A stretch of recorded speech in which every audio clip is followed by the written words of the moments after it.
Hello dear friends and students. इससे पूर्व वाली वीडियो में हमने केमिस्ट्री ऑफ लैंथेनाइड एलिमेंट्स पर डिस्कस किया था कि किस प्रकार से लैंथेनाइड्स जो हैं लैंथेनम के बाद में आने वाले तत्वों को कहा जाता है।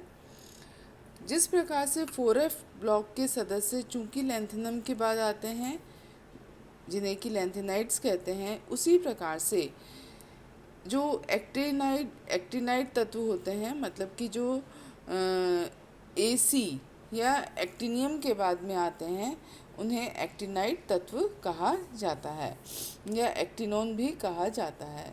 तो क्रमशः लैंथेनाइड्स 4F के बाद होते हैं और 5F के बाद जो आते हैं उन्हें एक्टिनाइड कहा जाता है। इसके पश्चात हमने ये भी उनके इलेक्ट्रॉनिक कॉन्फ़िगरेशन के बारे में डिस्कस किया था कि जो एक्टिनाइड और लैंथेनाइड्स जो हैं दोनों में F ऑर्बिटल के भरने का क्रम रहता है। तो यदि हम बात करें छठे आवर्त की, तो उसमें आप देखते हैं कि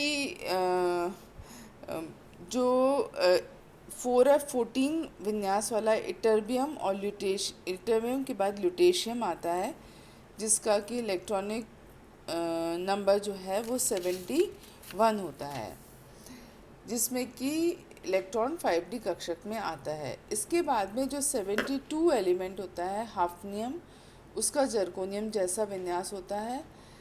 तो और लैंथेनम तथा हाफनियम के मध्य में 14 तत्व आते हैं, जिसमें कि 4F ऑर्बिटल 1 से लेकर 14 तक क्रमशः भरने का क्रम चलता है। इसी प्रकार से जो 7वां आवर्त है उसमें एक्टिनाइड के बाद में 14 तत्व आते हैं और उसमें N-2F कक्षक भरता है, और इसमें 3 जो कोश हैं वो अपूर्ण होते हैं, N-2, N-1 और N। और क्रमशः जो है इलेक्ट्रॉनिक कॉन्फ़िगरेशन जो है उसमें हम N-2F कक्षक में इलेक्ट्रॉनों के भरने का क्रम बताते हैं और उन्हें हम F ब्लॉक एलिमेंट कहते हैं। अब हम आते हैं कि जो लैंथेनाइड एलिमेंट्स होते हैं उनका जो इलेक्ट्रॉनिक कॉन्फ़िगरेशन होता है उसको हम सामान्यतः किस प्रकार से बताते हैं। तो जैसा कि आप सभी को पता है कि लैंथेनाइड्स में 4F ऑर्बिटल में इलेक्ट्रॉन भरे जाते हैं, साथ ही उसके 5D1 और 6S1 कॉन्फ़िगरेशन भी उसमें देखा जाता है। अब पुनः यदि हम सबके इलेक्ट्रॉनिक कॉन्फ़िगरेशन को ध्यान से देखें तो यह पता चलता है कि जो 5D और 4F ऑर्बिटल है उनकी ऊर्जाओं में चूँकि ज़्यादा अंतर नहीं होता है, तो जहाँ कक्षक के स्थायित्व की बात आती है तो वहाँ 5D इलेक्ट्रॉन 4F में या 5D कक्षक के मध्य कहीं भी संक्रमण कर सकता है, मतलब कि अपनी पोजीशन चेंज कर सकता है। लैंथेनम तत्व यद्यपि लैंथेनाइड श्रेणी में नहीं आते हैं, परंतु चूँकि लैंथेनम के बाद में जो 14 तत्व आते हैं उन्हें लैंथेनाइड कहा जाता है, तो उनका इलेक्ट्रॉनिक कॉन्फ़िगरेशन बहुत कुछ लैंथेनम से मिलता हुआ होता है। तो लैंथेनम का जो इलेक्ट्रॉनिक कॉन्फ़िगरेशन है, जैसा कि आप इसमें देख रहे हैं, 1s2, 2s2, 2p6, 3s2, 3p6, 3d10, 4s2, 4p6, 4d10, 4f0। यहाँ तक का जो इलेक्ट्रॉनिक 5s2, 5p6, 5d1 और 6s2 होता है, जो कि लैंथेनम का होता है। अब हम यदि जो मैंने ज़ीनॉन का स्ट्रक्चर बता रखा है, वो ज़ीनॉन के स्ट्रक्चर के बाद में 5d1 और 6s2 लिखा जाता है, तो वो ज़ीनॉन का स्ट्रक्चर होता है। तो हम शॉर्ट फॉर्म में उसको इस प्रकार से भी बताते हैं। तो लैंथेनम के केस में ज़ीनॉन के बाद में जो 4F होता है उसमें 0 इलेक्ट्रॉन होते हैं और 5d1 और 6s2 होता है। इसके पश्चात सीरियम चालू होता है, उसमें F कक्षक में 1 इलेक्ट्रॉन आता है, मतलब कि 4F1 हो जाता है।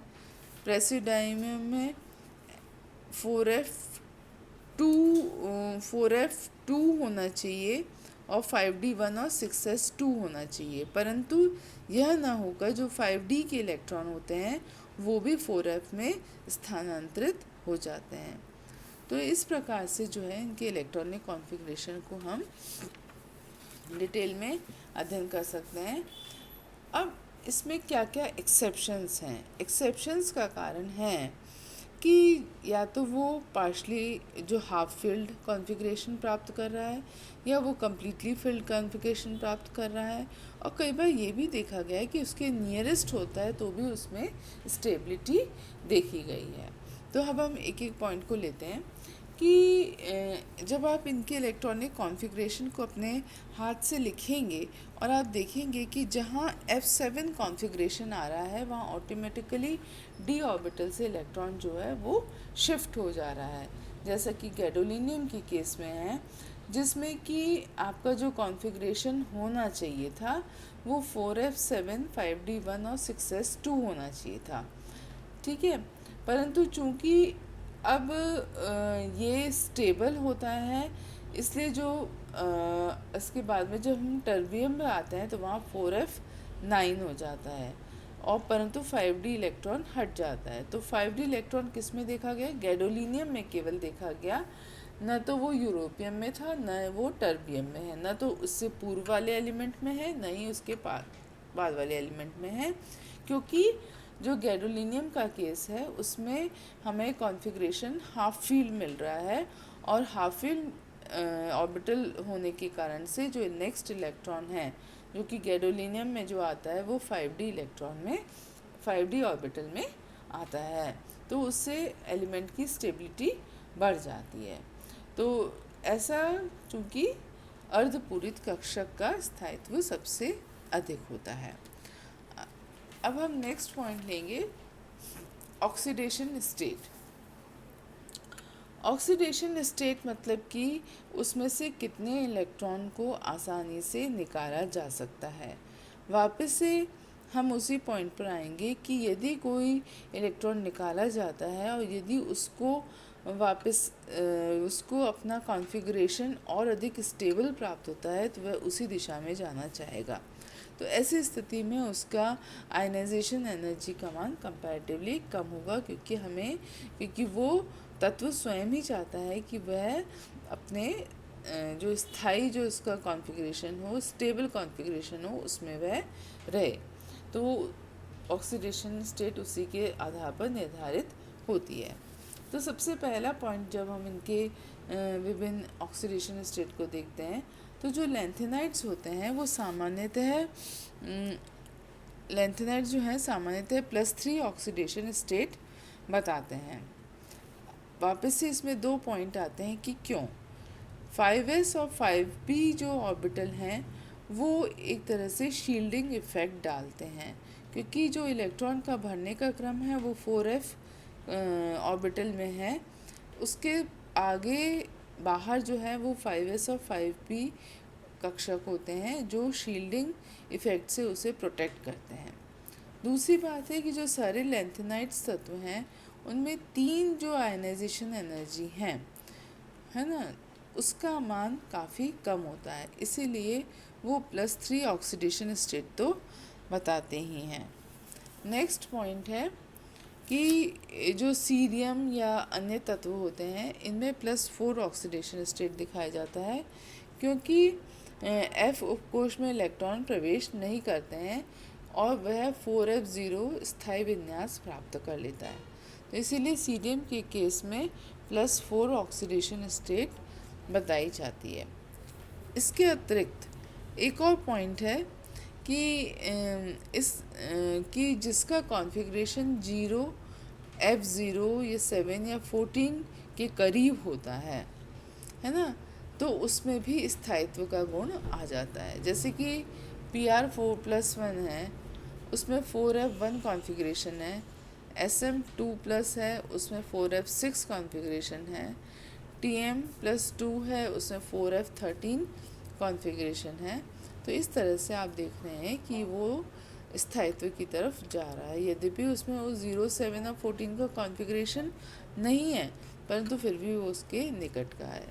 इसी तरह से जो नेक्स्ट मैं पॉइंट लेना चाह रही हूँ कि TB4+, TB जो है वो आपका है उसमें जो पाया जा रहा, उसमें जो ऑक्सीडेशन स्टेट पाई जाती है वो +4 ऑक्सीडेशन स्टेट होती है।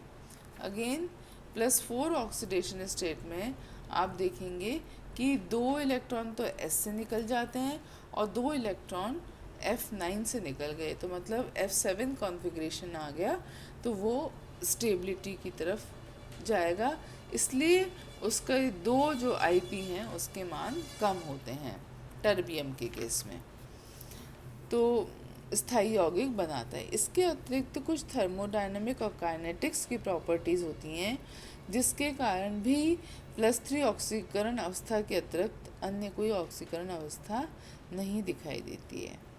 किसी भी तत्व के विलयन में उसकी ऑक्सीकरण अवस्था ज्ञात करने में हमें स्टैंडर्ड पोटेंशियल का उपयोग करना पड़ता है, जिससे कि हमें यह पता चल जाए कि वो किसके द्वारा विस्थापित होगा। नेक्स्ट और लास्ट पॉइंट है कि जो फ्लोराइड और जो ऑक्साइड्स होते हैं उनके मध्य ऑक्सीकरण अवस्था ब्रोमाइड और आयोडाइड में जो है निम्न ऑक्सीकरण अवस्था पाई जाती है। तो इसी चीज़ को हम आगे नेक्स्ट वाली स्लाइड में कंटिन्यू करेंगे। आज का वीडियो हम यहीं समाप्त करते हैं। धन्यवाद।